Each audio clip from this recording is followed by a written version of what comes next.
უპირატესობა ამ სარწყავი სისტემების არის ის, რომ ოპერირების ხარჯი აქვს ძალიან ნაკლები, შეაქვს როგორც ქიმიკატები, ასევე სასუქები.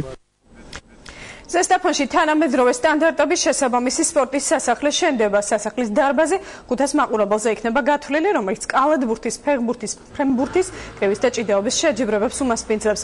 პროექტზე 100-მდე ადამიანია დასაქმებული. მიმდინარე სამუშაოები დღეს რეგიონალური განვითარების და ინფრასტრუქტურის მინისტრმა იმერეთში პრეზიდენტის რწმუნებულთან ერთად დაათვალიერა. ახალი სპორტის სასახლე ინფრასტრუქტურის სამინისტროს და იმერეთის სამხარეო ადმინისტრაციის კოორდინირებით შენდება.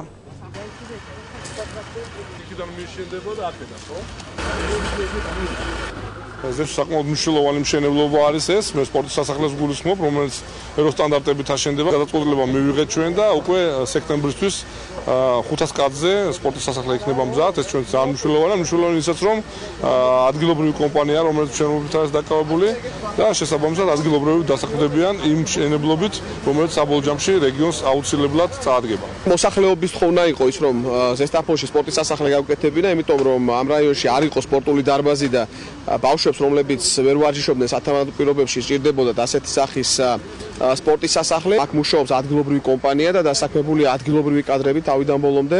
ეს კიდევ ერთხელ ხელშეუწყობს იმ პრობლემის, თავარი პრობლემის, რასაც ქვია დასაქმების მოგვარებას ამ რაიონში. ძალიან მნიშვნელოვანია, რომ რაიონში შენდება სპორტის სასახლე, რომელიც გამოადგება ახალგაზრდებს და მეორე მხრივ დასაქმდა ადგილობრივი მოსახლეობა და გაუჩნდათ შემოსავალი, რომელიც აღისაღება ხალხის კეთილდღეობაზე.